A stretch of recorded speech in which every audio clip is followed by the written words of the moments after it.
कृष्ण ने समस्त ब्रजवासियों को कहा कि हमें गिरिराज पूजा करनी है, तो समस्त ब्रजवासी कृष्ण के कहने पर, कृष्ण बहुत बड़े नहीं हुए, कृष्ण मात्र 7 वर्ष के हैं।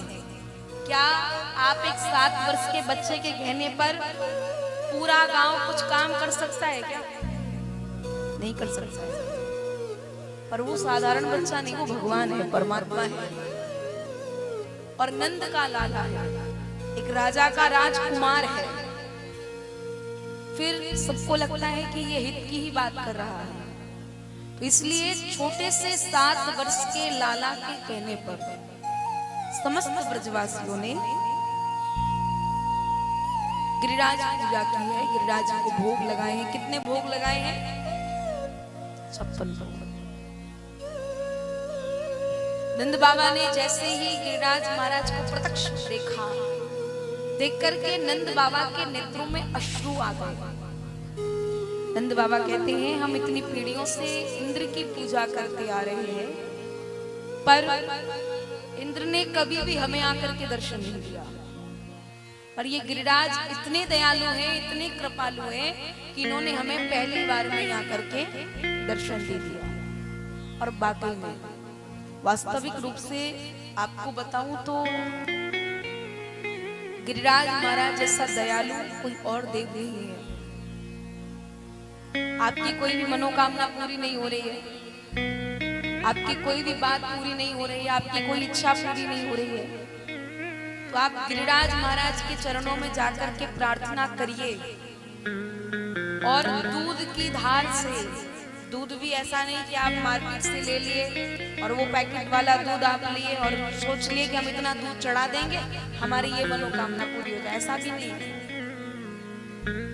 शुद्ध गाय का दूध और आप गिरिराज जी के चरणों में अर्पण करें, दूध की धार से परिक्रमा लगाएं। 7 कोस की परिक्रमा होती है। 7 कोस का मतलब जानते हो कितना होता है? 7 कोस पता है? एक कोस में 3 किलोमीटर होते, तो 7 में कितने हो गए? कितने हो गए? 7 में 21 किलोमीटर के गिरिराज महाराज को अगर आप इस तरह से परिक्रमा लगाते हैं और प्रार्थना करते हैं तो आपकी हर एक मनोकामना गिरिराज महाराज पूर्ण कर देते हैं। बोलिए गिरिराज महाराज की जय। सब ब्रजवासी 56 भोग जो लगाए हैं, गिरिराज महाराज 56 भोग पा रहे हैं। ब्रजवासी बहुत प्रसन्न है कि गिरिराज ने हमें आकर के साक्षात दर्शन दिया है। महाराज ब्रजवासियों का भोग गिरिराज महाराज पा रहे हैं, एक हाथ से नहीं 4 हाथों से पा रहे हैं। सभी लोग कहते हैं, लाला हमें लगता है तेरा ये जो देवता है ना, ये काफी समय से भूखा है, इसे कुछ खाने पीने के लिए नहीं मिला है, आज इसको खाने पीने के लिए मिला है, तो देख कैसे खा रहा है। अरे इसको बोल थोड़ा धीरे धीरे खाए, शांति के साथ खाए, हम इससे थोड़ी ले रहे हैं। बोले नहीं, खाने वाले की इच्छा है, वो जैसे खा रहा है उसे खाने दो। बोले फिर हमारे लिए प्रसाद बचेगा या नहीं? नहीं, हम बोले नहीं, तुम सबके लिए भी प्रसाद बचेगा, घबराओ मत, पहले इनको खाने दो। गिरिराज महाराज पाते जा रहे हैं, ब्रजवासी भोग लगा रहे हैं, जय जयकार लगा रहे हैं। महाराज धीरे धीरे धीरे धीरे इतनी जोर जोर से जयकार लगने लगी, ब्रजवासी इतने प्रसन्न हो रहे हैं, इतने प्रसन्न हो रहे हैं, महाराज सभी जोर जोर से जयकार लगा रहे हैं। बोली गिरिराज महाराज की, गोवर्धन नाथ की। अब गिरिराज महाराज की जय जयकार लग रही है, गिरिराज महाराज भोग लगा रहे हैं। नारद जी आए और नारद जी आकर के 56 भोग का प्रसाद लेकर के सीधे इंद्रलोक पहुंचे, स्वर्ग में। इंद्र को कहा, इंद्र, अरे इंद्र सुनो सुनो, ये देखो प्रसाद मैं तुम्हारे लिए लेकर के आया हूँ, तुम प्रसाद खाओ। इंद्र प्रसाद खाता है, पूछा भी नहीं कौन से देवता का, कौन से मंदिर का प्रसाद है, खाली नारद जी लाए तो फिर पूछना क्या? प्रसाद तो प्रसाद होता है, नहीं पूछा। फिर नारद जी ने कहा, अच्छा अभी तुम जलेबी खाई, अब तुम मोहन थाल खाओ।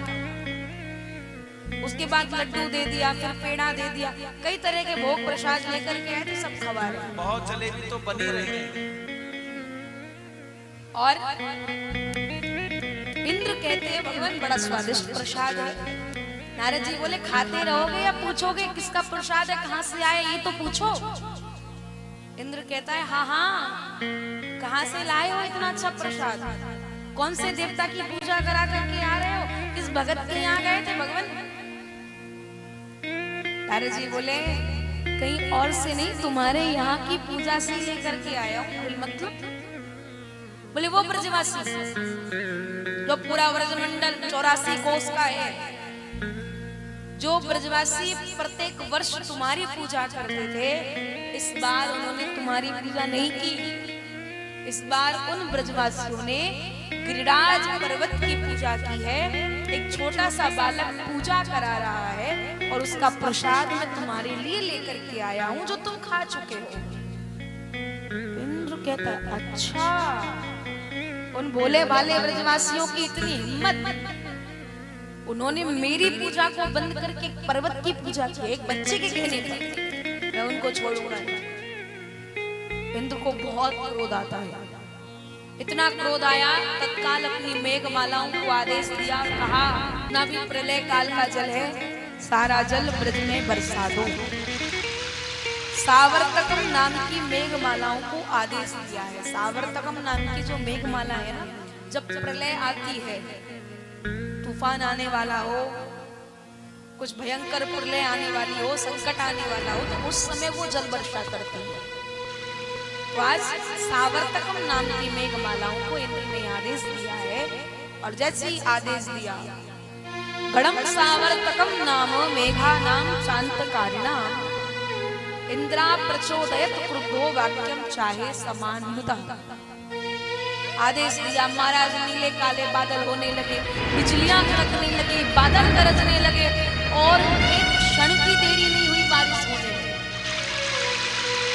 धीरे धीरे धीरे धीरे कड़ कड़ कड़ कड़ करके बारिश होने लगी। अपने यहाँ जब बारिश होती है, कभी मोटी मोटी जब बूंदें पड़ती हैं तो लगता है इतनी मोटी मोटी बूंदें हो, वहाँ इतनी ना इतनी ऐसे नहीं है, हाथी के पैर जितनी बूंदें पड़ रही हैं। सब ग्वाल वाल बोले हमने तो पहले गई थी, इस छोटे से बच्चे के कहने पर तुम पूजा कर रहे हो। अरे जिस देवता की हम इतने वर्ष से पूजा करते आ रहे हैं, अचानक से अगर उसकी पूजा को बंद करोगे तो वो हमको नहीं छोड़ेगा। तुमने हमारी बात मानी नहीं, अब देख लो। इंद्र ने मिला दिया ना खीर में नमक। अच्छा, खीर में नमक मिलाने का मतलब जानते हो क्या होता है? खीर में नमक मिलाने का मतलब क्या होता है? कभी मिलाया है खीर में नमक? नहीं मिलाया है? मिलाते तो होंगे, ऐसा तो हो ही नहीं सकता कि नहीं मिलाते। बताऊं कैसे? कोई अच्छा खासा काम हो रहा है, उसमें जाकर के आपने कुछ बोल दिया, वो बोल दिया जो आपको नहीं बोलना चाहिए, तो वही होता है खीर में नमक मिलाना। खीर में नमक डाल करके खाने का मतलब नहीं, किसी अच्छी खासी बात को, किसी अच्छे खासे काम में आपने जाकर के अगर कुछ गलत सलत बोल दिया, कुछ आपने गलत काम कर दिया, तो उसी को कहते हैं खीर में नमक मिला दिया। तो इंद्र ने गिरिराज पूजा में बाधा डाल करके खीर में नमक मिला दिया है। खीर में शक्कर तो सभी डालते हैं, पर इसने तो खीर में नमक मिला दिया। ब्रजवासी घबराने लगे, अरे भैया, अरे सब नंद के लाला ने करो है, सब यशोदा के छोरा ने करो है, अरे या कृष्ण के हेवे से सब कछु भयो है। कन्हैया बोले क्यों घबरा रहे हो, सब अपने अपने नेत्रों को बंद करो। सभी ने नेत्र बंद करे, हाथ जोड़े, और कन्हैया बोले सुनो सुनो, सभी मिलकर के गिरिराज महाराज का ध्यान भी लगाओ। सभी ने नेत्र बंद करके हाथ जोड़ करके गिरिराज महाराज का ध्यान लगाया, और 7 वर्ष के कृष्ण ने 7 कोस के गिरिराज महाराज को अपनी इस इकन्नी उंगली पर, कनिष्ठ का उंगली पर धारण कर लिया है। बोली गिरवरधारी भगवान की जय। आपको मालूम है कितना बड़ा था गिरिराज पर्वत? 21 किलोमीटर ऊंचा, 21 किलोमीटर चौड़ा, उतना ही लंबा उतना ही चौड़ा। उसका जो चोटी है ना, जो उसका शिखर है, वो स्वर्ग तक दिखाई देती थी। तो सोचिए कितना बड़ा होगा। इंद्र ने जल बरसाया, प्रभु ने गिरिराज पर्वत को अपनी कनिष्ठ का उंगली पर धारण किया। एक हाथ से प्रभु बंसी बजा रहे हैं और एक हाथ से प्रभु गिरिराज धारण करके खड़े हैं। बंसी केवल प्रभु ने हाथ से पकड़ रखी है, क्योंकि एक हाथ से बंसी नहीं बज सकती, दोनों हाथों का प्रयोग होना ही है। और प्रभु ने सिर्फ एक हाथ से ऐसे बंसी को पकड़ा है, एक हाथ से गिरिराज पर्वत को उठाया। बंसी को बजाने की आवश्यकता नहीं है, प्रभु की कृपा से वो अपने आप बज रही है, स्वतः बज रही है। और प्रभु टेढ़ी भ्रकुटी करके टेढ़े टेढ़े नेत्रों से इंद्र को भी ऊपर देख रहे हैं। कह रहे हैं तुझे अपने ऊपर बड़ा अभिमान था ना कि ये ब्रजवासी अगर तेरी पूजा बंद कर देंगे तो तू बहुत कुछ कर सकता है। अरे मेरे रहते हुए तू कुछ नहीं कर सकता। और इंद्र मैंने तेरा मान मर्दन करने के लिए, मान मर्दन माने जानते हो, अभिमान दूर करने के लिए। इंद्र को इतना अभिमान हो चुका था अपने ऊपर, इतना घमंड, इतना गर्व, इतना मद हो चुका था कि महाराज इसको लगता था मैं ही सब कुछ हूं। और प्रभु कहते हैं ज्यादा अभिमान होना भी गलत है।